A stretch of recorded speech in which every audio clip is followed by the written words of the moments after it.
어쨌든 우리들은요, 알면 알수록 행복해지는 거예요. 모르면 모를수록 힘들어지는 것이고요. 자, 준비한 말씀을 함께 나누도록 하겠습니다. 이제 제 컴퓨터에는 옛날에 찍은 사진들이 이렇게 순서 뒤죽박죽 돼가지고 이렇게 비추어지도록 되어 있어요. 15분마다 한 번씩 그 사진이 바뀌도록 그렇게 제가 설정을 해놨거든요. 그러니까 우리 애들 막 어렸을 때 사진부터 요 근래 사진까지 막 뒤죽박죽 막 나와요. 컴퓨터에는. 그 컴퓨터 화면에 그렇게 설정을 해놨거든요. 제가. 그랬는데 이제 추수감사절을 맞아서 추수감사 설교를 해드리려고 이제 묵상하고 있는 중이었는데 뜩하니 컴퓨터 화면에 사진이 보이는데 몇 년 전에 찍어 놓은 저 추수감사 장식해 놓은 사진이 보이는 거예요. 그래가지고 맞아, 저 때는 그랬었는데 하는 생각이 들면서 어떤 생각이 들었냐면은 그때에 느꼈던 추수감사의 마음과 올해 2021년도에 느끼는 추수감사의 마음이 조금은 다르구나 하는 것이죠. 그때의 마음이나 지금의 마음이나 똑같지는 않더라라고 하는 것이죠. 사실 그렇지 않습니까? 우리들의 몸도 5년 전, 10년 전의 몸하고 지금의 몸하고는 다르잖아요. 더군다나 연세 높으신 분들은 라고도 표현을 하고 하시는데 그런 걸 느끼죠. 이렇게 변하게 돼 있거든요. 사람은 변하게 돼 있어요. 왜냐하면 살아있는 존재이기 때문에. 변하지 않는 존재는 어떤 존재예요? 죽으면 안 변해요. 죽으면. 그런데 살아있는 동안에는 자꾸 변하는 거예요. 그러니까 옛날에 어떤 그 노래도 그런 노래 있잖아요. 내 마음 나도 모르게 이런 거 있잖아요. 나도 모르게 이렇게 하는 거예요. 마음이 변하는 거. 그거는 살아있다라고 하는 증거예요. 그래서 왜 제가 그런 말씀 드리잖아요. 초실절에 아직 이제 이스라엘 사람들이 이 농사 짓는 것과 관련해서 하나님께 감사하는 게 초실절이 있고 맥주절이 있고 추수감사절이 수장절이 있거든요.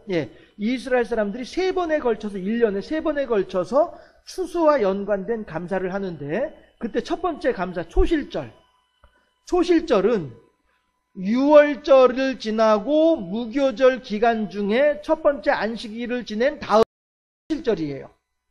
그래서 초실절이 되면은 사람들은 논이 이렇게 밭이 이렇게 있을 거 아니에요? 그러면 그 중에 한 귀퉁이에 가서 그 보리단, 밀단을 한 움큼을 잡고서 낫으로 싹 베내요. 그래서 이 베낸 것을 가지고 하늘에 들어 올려서 이렇게 흔들어요. 이게 거제예요. 들어 올리면은 거제고 흔들면 요제예요. 그렇게 해서 하나님께서 이렇게 우리들에게 그 곡식을 주시니 감사합니다 하면서 이게 초실절의 제사법이거든요. 그런데 예수님께서 무덤에 계셨다가 죽음의 권세에 매여 있었죠. 그 상태에서 죽은 지 사흘 만에 죽은 자는 변함이 없어야 되는 것이 이게 사람의 이치이거든요. 그런데 예수님은 사람이 아니잖아요. 그죠? 사람의 몸을 입고 계신 분이시지 그 본성, 속성이 사람은 아니잖아요.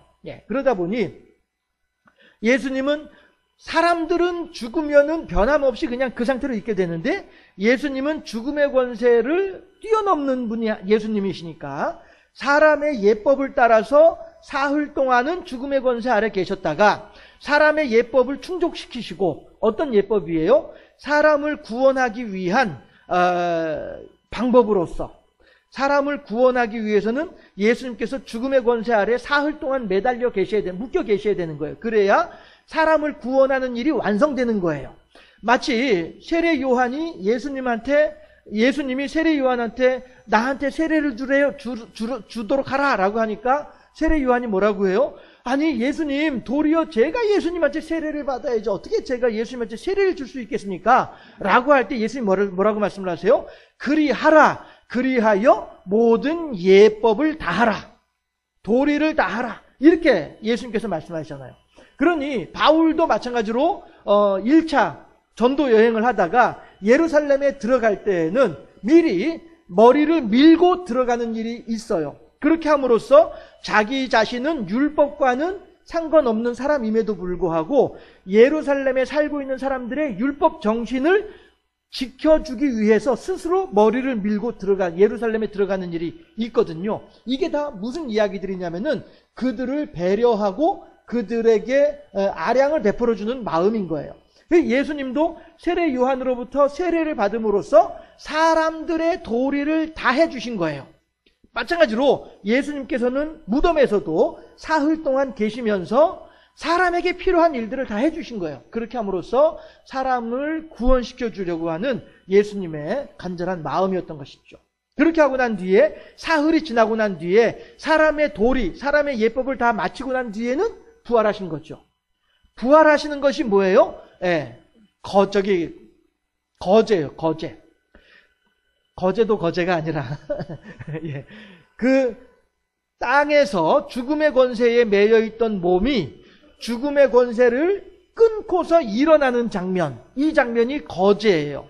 제가 이걸 설명을 해드리는 것은 오늘 감사해야 될 이유 3가지라고 했잖아요. 그 3가지 중에 3번째에 해당되는 내용이라서 자세하게 설명을 해드려요. 대신에 이따가는 간략하게 넘어가면 되니까. 예. 해서 예수님께서 부활하시는 그 순간이 거제의 순간이에요. 그 다음에 부활하신 예수님께서 승천하시잖아요.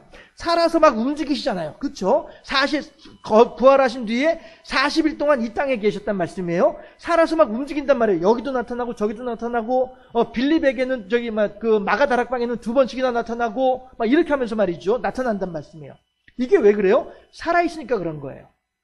살아있으니까 움직이는 거예요. 예, 초실절에 밑둥을 한 움큼을 잡고서 낫으로 밑둥을 싹둑 잘라내면은 그 순간이 거제의 순간이에요. 잘라내가지고 들어 올리니까 땅과 분리시키니까 이게 거제예요.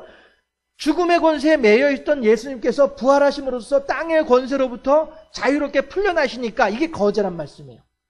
그 다음에 이 거제를 가지고서 들어 올려가지고 흔들어요. 착착착착 흔들어. 볕단 왜 흔들듯이 흔들어. 이게 뭐예요? 살아있음의 증거란 말씀이에요. 예수님께서 살아서 40일 동안 이 세상을 다니시면서 여러 제자들에게 만나시고 바울에게도 만나시고 하셨던 것이 뭐예요? 살아있기 때문인 거예요. 예수님을 초실절에 농부들이 요제로 곡식단을 흔드는 것처럼 예수님께서 40일 동안 이 땅에 살아계시면서 움직이시면서 당신의 살아계심을 사람들한테 보여주셨다는 것이죠. 그리고서 이제 승천하셨단 말씀이에요. 이게 초실절에 담겨져 있는 예수 부활과 40일 동안의 운행하심과 그리고 승천하심에 대한 예표이더라 라고 하는 것이죠. 해서 우리들은 이렇게 하나님께서 우리들에게 오늘도 본문에서도 골로새 본문에서도 그리스도의 평강으로 우리들의 마음속에 감사가 넘치게 하라 라고 바울은 골로새 교회에 권면하고 있습니다. 우리들이 살아가는 가운데 이 당시에 기독교인이라고 하면은 어떤 사람들이에요? 목숨을 걸고 신앙생활하는 사람들이란 말이에요. 야, 내가 말이야 뭐 한다고 내가 예수를 믿어가지고 말이야 이렇게 힘든 일들을 하고 있는 거지? 나 이제부터 예수 안 믿을래. 나 이제부터 예수 안 믿을 거야 하면은 그 순간부터 이 사람들은 로마 군인들을 피해 도망 다닐 일이 없어요. 나 지금부터 예수 안 믿을 거야 하는 그 순간부터 로마 군인들은 잡아 죽일 이유가 없거든요. 그런데 나는 예수 믿을 거야. 로마 군인이 저놈 잡아라 하는데 도망가면서도 그래도 난 예수 믿을 거야. 너 나 잡으려면 잡아. 난 그래도 예수 믿을 거야. 이렇게 하는 사람들이 초대교회 이 당시에 사람들이었단 말이에요. 그러면 이 사람들은 뭐 한다고 그렇게 목숨을 내걸고 예수를 믿겠다고 했을까? 희한한 사람들인 거죠. 희한한 사람들인 거죠. 그런데 이들을 향하여서 바울은 한술 더 뜨는 거예요, 지금. 아니, 우리가 지금 말이야, 후다닥 도망 다니기도 바쁠 판에, 제가 처음으로 이제 전도사 사역을 했었던 교회에서, 그 교회도 지금 우리 사이즈보다 조금 더 큰 그런 교회였었거든요. 조금 더 큰 교회는 아니구나. 우리 교회 사이즈보다 1배 정도 더, 곱절 더 많은 그런 이제 조그만 교회였었는데, 그 교회에서 중국에 선교사를 파송을 했어요. 그 교회에서 중국에 선교사를 파송을 했는데 그 선교사님이 이제 비자 문제 때문에 한 번씩 이제 한국에 오셔야 된단 말이에요. 그래 오셨을 때 이제 저랑 만나가지고 잠깐 이런저런 얘기를 했어요. 근데 그때만 하더라도 중국 선교사들이 신분을 감추고서 선교 활동을 할 때였었거든요. 그 와가지고 하시는 말씀이 사람들이 이제 그 지하 교회에 사람들이 모여요. 모이면 이제 선교사님이 가서 부흥회를 하는 거예요. 집회를 하는데 그럴 때에는 꼭 한 사람이 밖에서 망을 보는 사람이 있어. 그래서 공안이 잡으러 오면은 와가지고 공안 떴습니다 하면은 이제 이 사람들 후다닥 후다닥 도망가는 거예요. 도망가는데 그 다음에 어느 집에 모일지 다 약속이 돼 있어요. 그래서 후다닥 도망갔다가 걸음아 날 살려라 하고 도망갔다가 좀 잠잠해지면 그 집으로 모이는 거예요. 그럼 거기서 또 이제 막 이제 또 집회하는 거예요. 일주일 예정을 하고 가서 집회를 하면은 집회 끝나면은 막 이 사람들이 막 선교사님 바지가랑이 붙잡는다는 거예요. 조금만 더 해달라고, 조금만 더 말씀 전해달라고 이런다는 거예요. 그래서 뭐 하면 또 열흘도 하기도 하고 막 이러면은 이 사람들이 자기네들 쌀하고 가마솥하고 들고 와가지고 거기서 밥해 먹으면서 그렇게 집회에 참석하고 한다는 얘기를 들은 적이 있었었는데 그때만 하더라도 아무튼 전에 그랬는데 초대교회의 이 당시의 상황이 비슷하지 않았겠냐 하는 거예요. 그래서 이 사람들은 목숨을 걸고 예수 믿는 사람들이었단 말씀이죠. 그럼에도 불구하고 바울은 이 골로새 사람들을 향하여서 그리스도의 평강이 너희들의 속에 더욱더 풍성하여짐으로 모든 일에 하나님을 향한 감사가 넘치게 하라. 이렇게 얘기를 해요. 하나님을 향한 감사가 넘치도록 하기 위해서는 어떻게 해야 돼요? 먼저 우리들의 마음속에 그리스도의 평강이 넘쳐나야 되겠다라고 얘기를 합니다. 그렇게 해서 더욱더 하나님께 큰 감사를 돌리도록 하라라고 사도 바울이 골로새 사람들에게 권면을 하고 있어요. 그래서 제가 아까 말씀드렸던 것처럼 몇 년 전 사진을 보면서 맞아 그때 추수감사절은 그랬었었지 라고 하는 그 감사의 마음이나 지금 다시 또 2021년도에 추수감사를 맞이하면서 우리들의 마음이나 이게 똑같지는 않단 말씀이에요. 바뀌고 변화된단 말씀이죠. 그러나 한 가지 우리들이 마음에 깊이 새겨야 될 부분이 있다고 한다면 그것은 몇 년 전에는 감사의 마음이 80점이었는데 지금은 감사의 마음이 50점이야. 이러면 이건 좀 골치 아픈 상황이 되겠죠. 그렇죠? 물론 그렇다 할지라도 다시 또 내년에는 다시 또 감사의 마음이 70점이 되고 또 후년에는 감사의 마음이 80점이 되고 또 그 후년에는 감사의 마음이 90점이 되고 뭐 이렇게 될 수도 있겠죠. 그랬다가 또 다시 또 떨어져 가지고 감사의 마음이 30점으로 떨어질 수도 있고 어쨌든지 간에 우리들이 감사의 마음이 높아지기도 하고 떨어지기도 하고 또 계속 떨어지다가 또 한꺼번에 팍 올라가기도 하고 뭐 이렇게 하는 것이 이게 사람이에요. 사람이 살아가는 과정이에요. 해서 어떤 때에는 내가 이렇게 믿음이 떨어졌나, 내가 이렇게도 신앙이 떨어졌나 이렇게 하면서 안타까울 때도 있겠지만 또 길게 보고 멀리 보고 넓게 보면은 그 순간들을 거쳐서 우리들은 지금 이렇게 아름답고도 성숙한 신앙의 사람으로 성장할 수 있었구나 라고 하는 것을 생각을 해보게 되면 오늘 하루 나한테 있는 자그마한 일은 하나님의 보좌 앞에 갔을 때에는 도리어 하나님을 향하여서 아이고 하나님 그때 있잖아요. 제가 철이 없어서 그랬어요. 아이고 쑥스러워요. 이렇게 얘기할 수 있는 그러한 성숙한 신앙인으로 나아가는 밑거름이 될 것이다. 자양분이 될 것이다. 그러한 소망을 가지고 오늘 하루 우리가 어떠한 마음 상태이든 그것으로 인해서 더욱더 깊은 절망을 하거나 좌절할 것이 아니라 도리어 하나님을 향한 더욱더 아름다운 신앙의 사람으로 성장할 것에 대한 기대감을 가질 수 있을 때 그럴 때에 그리스도의 평강이 우리들의 마음 가운데 우리들을 주장할 수 있지 않겠느냐.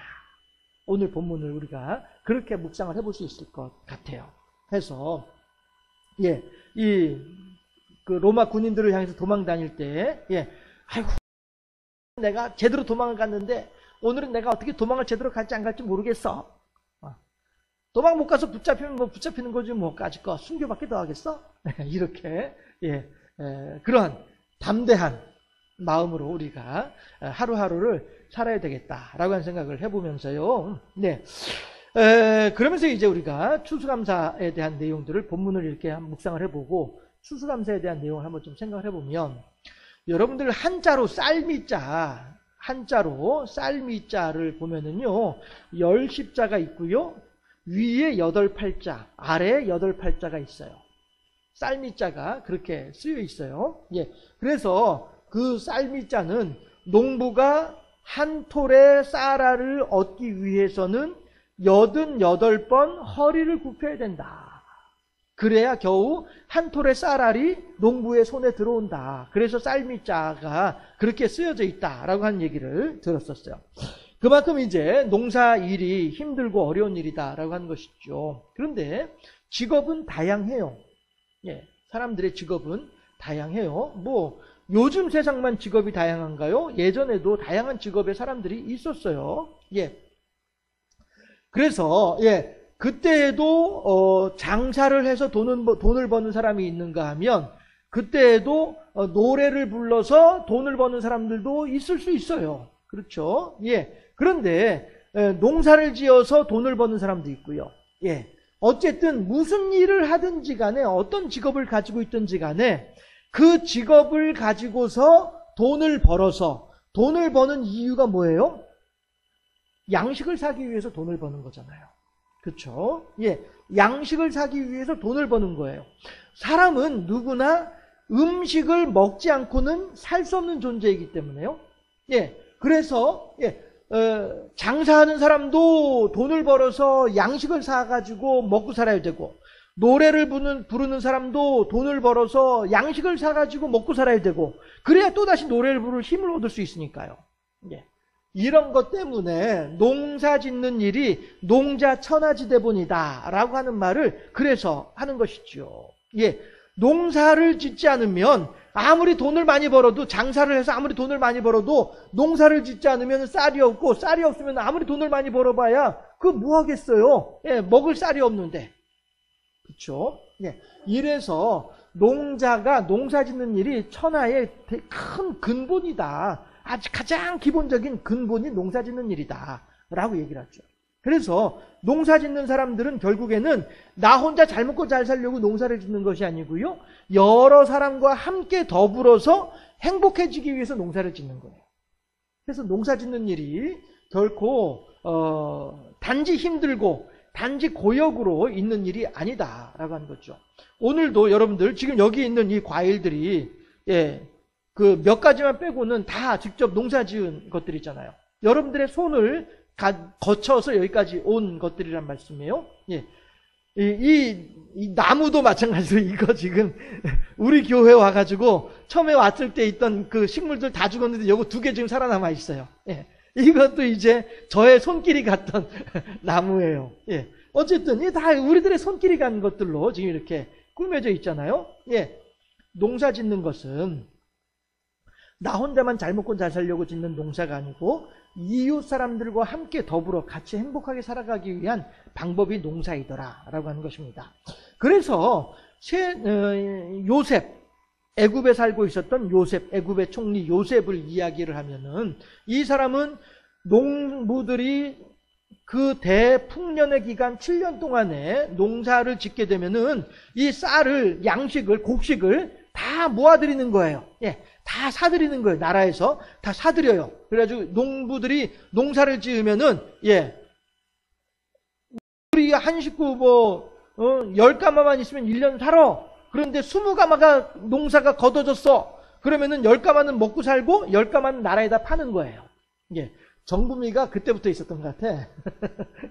우리나라에서 정부미가 그때 애굽에서부터 정부미가 있었던 것 같아요. 다 사들이는 거야. 나라에서. 예. 다 사들여가지고 나라 중간중간에 곳곳에다 창고를 지어놓고 거기다가 그 곡식들을 다 재워놓는 거예요. 7년 동안을 재워놨죠. 그랬더니 나라에서 그 쌀들을 다 사들이니까 농부들은 돈이 많아졌어. 부자가 됐어. 그랬는데 정작 7년이 지나고 나니까 그때부터는 어떻게 돼요? 대흉년이 시작되는 거예요. 그러니 아니 우리 한 식구 먹으려면 10가마 있어야 되는데 우와 5가마밖에 안 나왔어. 그럼 어떻게 하지? 나머지 5가마 모자란데 어떻게 하지? 요셉 총리가 그 정범이 그렇게 사들였잖아. 총리한테 가서 쌀 좀 사라, 저희 팔라고 하자 해가지고 그동안에 받아 가지고 있던 돈들을 싹 다 가지고 와서 요셉에게 주면서 총리님 쌀 좀 팔아주세요, 쌀 좀 팔아주세요 이런단 말이에요. 이러니까 나라의 곳간은 자꾸 이렇게 비어져 가죠. 창고는 비어져 가죠. 대신에 돈은 자꾸 생기는 거예요. 나라에서 7년 대풍년 중에 국민들한테 나눠주었던 돈들을 7년 동안 대흉년 기간 중간에 다 걷어들이는 거예요. 땅 문서 가지고 와라. 너희들 소, 말, 짐승들 다 가지고 와라 하면서 나중에는 안 되니까 너희들 그 노예로 들어와서 살아라 하면서 이제 나라도 부자가 되고 또 대흉년의 기간 중에 이 사람들에게 먹을 수 있는 양식을 나누어주다 보니 이 사람들도 살아남게 되고 이러한 일들이 있어지게 되는 것이죠. 곡식은, 양식은 이렇게 사람들에게 한 거예요. 그래서 또 이제 하나 재밌는 것이 뭐냐면은 베들레헴이라고 하는 동네에서 예수님께서 태어나시잖아요. 그렇죠? 그런데 그 베들레헴이라고 하는 동네 자체가 빵집이란 뜻이에요. 빵집. 예수님께서 그러시죠. 나는 너희를 위하여 주는 생명의 떡이니라 라고 말씀하시잖아요. 떡이라고 하는 것이 이제 우리나라 사람들은 옛날에 이제 빵의 개념이 없다 보니까 떡이라고 번역을 하다 보니까 지금도 그냥 여전히 떡이라고 하지만은 실은 정확히 말하면 이제 빵의 개념이란 말이에요. 그래서 요셉이 총리로 있으면서 사람들에게 곡식을 나누어 줌으로써 육신의 생명을 위한 양식을 주었다라고 한다면 예수님께서는 빵집에서 태어나시고 당신 스스로가 인류를 위한 빵이 되어주심으로써 사람들의 영혼을 위한 곡식으로, 영혼을 위한 음식으로 예수님께서 오셨다. 이렇게 우리들이 생각을 해볼 수가 있는 거예요. 자, 그러면 어째서 우리들은 영의 양식이든 육의 양식이든 우리들은 먹어야 되는가, 섭취해야만 하는가, 그 이유가 무엇이냐 하게 되면 우리들이 살아남기 위한 최소한의 방법이 그것이다라고 하는 거예요. 아마 저는 이제 어렸을 때 되게 좋아라 했었던 외국의 그 노래 부르는 그룹이 있어요. 한 가족인데요. 카펜터스라고 하는 가족이에요. 일가족이 밴드를 해서 노래를 부르고 했었었는데 이 사람들 노래가 참 좋아요. 그 남매가 몇 명의 남매가 모여서 노래를 부르는데 그 중에 이제 그 여자 가수가 있는데 이 가수가 참 목소리가 좋아요. 부드럽고 그랬는데 이 사람이 죽었는데 나중에 알고 보니까 죽었는데 어떻게 죽었냐 하면은 거식증으로 죽었어요. 밥을 먹지 않아서, 음식을 먹지 않아서 말라서 죽었어요. 그런 얘기를 들었었는데 사람들은요 먹지 않으면 죽는 거예요. 먹지 않으면 죽는 거예요. 그러니까 살기 위해서는 그래서 왜 입맛이 없으면은 밥맛으로라도 먹어라 하는 말을 하는 게 그런 것 아니겠어요? 먹어야 사는 거예요. 요셉이 애굽에 있으면서 그 주변에 있는 모든 사람들의 생명을 살려내는 일을 하는 것. 왜 그렇습니까? 안 먹으면 죽으니까. 이들을 살려내기 위해서는 이들에게 먹을 것을 공급해 주어야 이들을 살릴 수 있으니까. 그래서 요셉은 그들에게 양식을 나누어 주는 일을 했던 거예요. 마찬가지로 영혼도 하나님의 영의 양식을 먹지 않으면 그 영혼이 파리해져서 비록 몸은 살아있는 것처럼 보이지만 그 영은 어떻게 돼요? 이미 마귀와 더불어서 무저갱에 들어갈 것이 예정되어 있는 신세, 살아있으되 살아있는 것이 아닌 신세, 이런 신세가 돼버리고 말잖아요. 하나님의 영의 양식을 먹지 않으면 그렇게 된다라고 하는 것이죠. 그래서 우리들은요 어떻게 해서든 영의 양식이든 육의 양식이든 우리들은 먹어야 되는 거예요. 그래야 우리가 건강해질 수 있는 것이죠. 그래야 죽은 사자보다 살아있는 개가 더 나은 것은 내일에 대한 소망이 있기 때문이다. 전도서에서 말을 하는 것처럼 우리들도 마찬가지로 하나님을 향하여서 내 신앙이 아이고야 작년에는 내 신앙이 이만큼 좋았는데 지금은 내 신앙이 요거밖에 안 돼 라고 생각되어질지언정 그럼에도 불구하고 우리들이 하나님의 영의 양식을 부지런히 먹기를 힘써야 되는 것이 왜 그러냐 하면은 우리가 아직 죽지 않고 있으니까, 우리가 죽어버리면은 소망이 없어지지만은 아직 살아있기 때문에 우리들은 언제든지 변할 수 있는 가능성이 있거든요. 그러니까 변할 수 있는 가능성을 바라보면서 오늘도 열심히 우리들은 어떻게 해요? 영의 양식을 먹어야 되는 거예요. 육의 양식을 먹어야 되는 거예요. 제가 한 번은 하도 어떤 그런 그 깊은 죄책감 가운데 하나님을 향해서 죄책감 가운데 빠져 있을 때에는 밥도 못 먹었었어요. 밥 먹는 것도 죄송스럽더라고요. 아이고 하나님 내가 대체 뭐라서 이 밥을 먹을 수 있겠어요? 하나님 잘못했어요. 용서해. 잘 못 먹겠어요. 이렇게 생각한 적이 있었었는데 아니더란 말씀이에요. 그럴수록 더 먹어야지. 그래도 힘을 내야지. 그래서 몸에 힘을 얻어야지. 그래야 뭐 가서 소나무뿌리를 뽑든 말든 할 거 아니에요. 힘 없으면 못 뽑아요. 그렇잖아요. 예, 우리들은 살아있어야 되는 거예요. 어떻게 해서든 살아있어야 되는 거예요. 해서 어떻게 해서는 꾸역꾸역 밥을 먹어야 되는 것이고요. 어떻게 해서는 꾸역꾸역 예배당에 나와야 되는 거예요. 이게 우리들이 살아야만 하는 이유예요. 그렇게 살아있을 때 우리들은 하나님의 은혜도 받을 수 있고 살아있을 때 우리들은 하나님의 천국도 소망할 수 있는 거예요. 우리들의 영이 죽어버리면은 어떠한 소망도 없게 되는 거예요. 영이 죽은 사람들 여러분들도 만나보신 경험이 있을 거예요. 저 같은 경우에도 그런 사람 만나보거든요. 아이고 그렇게 신앙생활 열심히 하시고 교회 열심히 다니시더니 왜 그러셨어요? 아 됐어요. 더 이상 오지마. 나한테 오지마. 나 보기 싫어. 나 이제 뭐 교회 아유 지긋지긋해. 나 안 해. 하나님 뭔 하나님 아유 됐어 오지마. 그런 사람 만나보거든요. 영이 죽은 사람이 있죠. 완전히 죽은 사람이 있죠. 안타깝게 그지없는 사람들이 되는 것이죠. 우리들은요, 내가 힘들다라고 여겨지는 그 순간에 더 열심히 밥을 먹어야 될 것이고, 내가 어렵다라고 여겨지는 그 순간에 더 꾸역꾸역이라도, 기어서라도 예배당에 나와야 되겠다. 하나님의 말씀 앞에 나와야 되겠다. 그래야 우리들이 살아갈 수 있으니까. 자동차는 기름을 넣어야만이 움직일 수 있어요. 그렇죠? 사람도 마찬가지로 음식을 먹어야만이 살 수 있어요. 그런데 우리가 이 추수감사절에 하나님을 향해서 감사해야 될 첫 번째 이유가 바로 이거예요. 하나님께서 우리들에게 육의 양식이든 영의 양식이든 풍성히 주시면서 안 먹어서 하나님의 마음이 안 먹어서 안달복달이지 많이 먹는다고 아까워하시는 하나님이 아니란 말씀이죠. 우리가 어렸을 때 자녀들 돌볼 때에 애들 안 먹으면 얼마나 안타까워요. 막 쫓아다니면서 먹이잖아요. 쫓아다니면서. 그러면은 애는 막 빙긋이 웃으면서 도망가요. 뒤에서 밥숟가락 들고 쫓아온 엄마를 보면서 빙긋이 웃으면서 도망가. 얼마나 심술궂은 놈이에요. 그러면 이제 엄마는 그것도 모르고 그냥 야 이리 와 밥 먹어야 돼 하면서 막 애가 달아서 쫓아가잖아요. 그렇죠? 안 먹어서 애가 닳지 많이 먹는다고 욕하는 부모 없단 말씀이에요. 하나님도 마찬가지로 우리가 영의 양식이든 육의 양식이든 많이 먹기를 바라시는 분이 하나님이시다. 왜요? 그렇게 해야 우리가 살 수 있으니까. 또한 많이 먹기를 바라는 그 마음은 어떤 마음이에요? 우리들을 사랑하는 마음이죠. 그리고 기쁜 마음이죠. 주보에 보면은 제가 우리 속담을 하나 인용을 해놨어요. 처삼촌 벌초하듯이 한다. 처삼촌 벌초하듯이 하는 게 뭐예요? 하기 싫은데 그냥 대충 하는 게 처삼촌 벌초하듯이 하는 거잖아요. 하나님이 우리들에게 영의 양식, 육의 양식을 주시는데 처삼촌 벌초하듯이 그렇게 우리들에게 주시나요? 아니죠. 제가 몇 개의 성경 구절을 주보에 적어놨습니다. 함께 성경 구절을 한번 읽어보도록 하실까요? 슬라이드에도 있어요. 성경 구절을 보면은요, 요한복음 3장 16절 말씀, 우리가 16절 말씀은 잘 알아요. 그런데 16절보다도 17절을 보자고요. 17절 말씀이 더 이 16절에 담긴 하나님의 마음을 더 잘 이야기해 주는 것이 17절 말씀이니까 16절 건너뛰어서 17절만 읽어보도록 할게요. 하나님이 그 아들을 세상에 보내신 것은 세상을 심판하려 하심이 아니요 그로 말미암아 세상이 구원을 받게 하려 하심이라.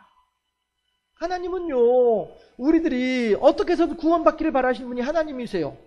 그래서 아까 방금 전에 말씀드렸던 그 한 5살 정도 된 꼬마 녀석이 막 빙긋이 웃으면서 엄마를 이렇게 씩 돌아보면서 그리고 도망가더라니까요, 뛰어서. 그리고 엄마는 그 뒤에서 밥숟가락 들고서 막 애가 달아서 막 쫓아가고 이런 장면을 제가 본 적이 있었거든요. 그 마음인 거예요. 하나님께서도. 하나님께서 그 아들을 세상에 보내신 것은 세상을 심판하려 하심이 아니라 도리어 아들로 말미암아 세상을 구원하려 하심이라.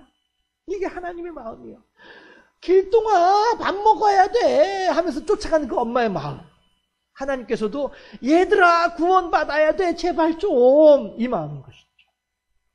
하나님은 그렇게 우리들을 사랑하시면서 간절히 간곡히 우리가 구원에 동참하기를 바라시는 분이 하나님이시더라. 우리들에게 영의 양식, 생명의 양식을 이렇게 기쁨으로 즐거워 간절함과 간곡함으로 주신 분이 하나님이시다라고 하는 것이죠. 그 다음에 마태복음 11장 말씀도 한번 보실까요? 마태복음 11장에서도 마찬가지로 28절 말씀은 우리가 잘 알아요. 수고하고 무거운 짐 자들아 나에게로 오라 내가 너희를 편히 쉬게 하리라. 이걸 잘 알아요. 그렇죠? 그런데 29절 말씀을 보자는 말씀이죠. 29절 말씀 보면은 함께 읽어볼게요. 30절까지. 나는 마음이 온유하고 겸손하니 나의 멍에를 메고 내게 배우라. 그리하면 너희 마음이 쉼을 얻으리니 이는 내 멍에는 쉽고 내 짐은 가벼움이니라. 수고하고 무거운 짐진 자들아 다 내게로 오라 내가 너희를 편히 쉬게 하리라 라고 말씀을 하신 이유가 뭐냐면은 제발 좀 와가지고 나한테 와서 좀 편히 쉬었으면 좋겠어. 세상이 주는 짐은 너희들을 힘들게 하고 어렵게 만들고 있잖아. 그런데 내가 주는 짐은 쉽고 가볍다니까. 그러니까 나한테 와서 좀 편히 쉬어. 이 마음이란 말씀. 이게 우리들을 부르시는 하나님의 마음이다. 그 다음에 이사야서 말씀도 보시면요. 이사야서 말씀도 55장 1절 말씀은 우리가 잘 알아요. 예, 오라 우리가 너희 제가 막 흥분해가 있다 보니까 제가 잠깐 기억이 헷갈려가지고 읽어봐야 될 것 같아요. 오호라 너희 모든 목마른 자들아 물러나오라 돈 없는 자도 오라 너희는 와서 돈 없이 값 없이 와서 젖을 사라 라고 한 이 말씀은 우리가 익히 알고 있는 그러한 은혜 구절, 이른바 은혜 구절입니다. 그런데 55장 3절을 보면은요, 너희는 귀를 기울이고 내게로 나와 들으라. 그리하면 너희의 영혼이 살리라. 내가 너희를 위하여 영원한 언약을 맺으리니 곧 다윗에게 허락한 확실한 은혜이니라. 라고 말씀하십니다. 그렇죠?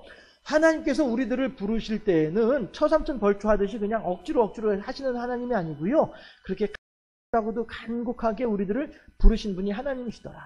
그래서 하나님께서 당신 예수 아들이신 예수 그리스도를 우리들에게 주실 때에는 어쩔 수 없어서 아까운데 어쩔 수 없어 주는 것이 아니라 기쁨과 즐거움으로 주신 분이 하나님이시더라. 제가 예를 들었던 그 엄마의 마음은 어떤 마음이에요? 아이고 이 녀석이 이거 밥 한 숟가락 더 먹어야 되는데 왜 먹으라고 하는 거예요? 그만큼 그 아이를 사랑하는 마음이 있기 때문에 아이가 이걸 먹기를 바라는 그런 간절하고 간곡한 마음이 있는 거란 말이에요. 하나님도 그렇게 우리들에게 간절하고도 간곡한 마음으로 영의 양식, 육의 양식을 섭취하기를 바라신 분이 하나님이시더라 라고 하는 거예요. 우리가 하나님께 추수를 맞이하여서 감사해야 될 이유 두 번째가 이거예요. 첫 번째는 우리들에게 이러한 양식이 있어야 되기 때문에 우리들에게 반드시 필요한 양식을 주신 하나님이시기 때문에 추수에 대해서 하나님께 감사해야 될 이유가 있는 것이고요. 두 번째는 그 하나님께서 우리들에게 양식을 주시는데 억지로 주시는 것이 아니라 기쁨과 즐거움으로 주시더라 하는 거예요. 그러니 우리들은 얼마나 더 감사해요. 그렇잖아요? 그래서 우리들이 그 기쁨으로 즐거움으로 주신 하나님을 향하여서 아이고 하나님 이 귀한 것을 이렇게 기쁨으로 저한테 주시다니 저 또한 너무너무 감사하네요 라고 하나님께 감사의 마음을 드리는 것이 합당하다라고 하는 것이죠. 세 번째 우리가 추수를 맞아서 하나님께 감사해야 될 세 번째 이유가 있다고 한다면 그것은 뭐냐면은 아까 제가 초실절의 규례를 말씀을 드렸잖아요. 그렇죠? 생명이라고 하는 것은 이 곡식이라고 하는 것은 땅에 뿌리를 깊이 받고 있어야 그 생명이 살아나는 거잖아요. 그렇죠? 이 나무가 지금 그렇잖아요. 나무가 이 몇 년째 살아있는 이유는 뿌리를 지금 깊이 받고 있기 때문에 뿌리를 통해서 양분을 받아 올려가지고 살아있는 거잖아요. 이런 것처럼 모든 식물들은 뿌리를 땅에 받고 있어야 살 수 있어요. 그런데 사람이 낫을 가지고서 밑둥을 딱 잘라냈다? 이 말은 뭐예요? 뿌리와 분리됐다는 얘기잖아요. 그렇죠? 예수님이 죽음의 권세 아래에 있다가 살아나시는 것은 죽음의 권세와 분리되는 것이지만은 이 식물 같은 경우에는 곡식 같은 경우에는 분리됨으로써 그 생명이 한번 잃어지게 되는 거예요. 더 이상 성장할 수 있는 기회가 없어지게 되는 것이죠. 그런데 그 한 번으로 끝나는 것이 아니라 이 곡식을 다시 한 번 더 뜨거운 불에 가열을 하죠. 불에 가열하기 전까지는 그래도 이 안에 생명이 살아있어요. 이 안에 생명이 살아있어서 아니할 말로, 경주에서 유적 발굴하면서 제가 한 번씩 말씀드리잖아요. 경주에서 유적 발굴하면서 그 당시에 연의 그 씨앗, 연꽃에서 나온 씨앗, 이것을 이제 발견을 했어요. 그래가지고 이거를 심어보니까 꽃이 피는데 지금 현재 피어나는 꽃하고는 다른 모양의 꽃이 피더라. 왜 그래요? 그동안에 연이라고 하는 식물 자체가 세월이 지나면서 변했어요. 변했음에도 불구하고 신라시대 유적에서 나온 그 씨앗은 그 당시의 생명을 그대로 품고 있었던 거예요. 그래서 1000년이 넘는 세월이 흘렀음에도 불구하고 다시 땅에다가 뿌리를 내리도록 해주니까 꽃을 피우는데 1000년 전에 꽃이 피더라. 이렇게 씨앗이 땅에서 뿌리에서 분리가 됐다 할지라도 생명은 간직하고 있는 거예요. 곡식들도 마찬가지로 땅에서 분리됐다 할지라도 그 안에 생명은 간직하고 있는 것이죠. 제가 우리 여기 밑에 화단에 개복숭아 다 익어가지고 떨어져 있더라고요. 제가 흙 속에 다시 파묻어 버렸어. 여기서 새싹이 보려고요. 생명은 열매 한 말씀이에요. 뿌리에서 한 번 생명을 잃어버리지만 그렇다고 해서 완전히 그 생명의 능력을 상실한 건 아니에요. 1000년의 세월이 여전히 1000년 동안 이것이 씨앗이에요. 그런데 이 씨앗조차도 뜨거운 불에다가 가열을 해가지고 그래서 우리들이 먹잖아요. 그렇죠? 우리가 추수를 감사하는 날에 하나님께 감사해야 될 세 번째 이유가 있다고 한다면은 이렇게 예수님께서 한 번에 걸쳐서 희생을 하시더라. 그 희생을 통해서 우리들의 배 속으로 한 톨의 쌀알이 들어가게 되는 것이죠. 그 예수님의 희생을 통해서 우리들의 마음 속에, 우리들의 심령 속에 하나님의 생명의 양식이 한 움큼이 들어오게 되는 거예요. 예수님께서 엘리 엘리 라마 사박다니, 아버지여 아버지 어찌하여 나를 버리셨나이까.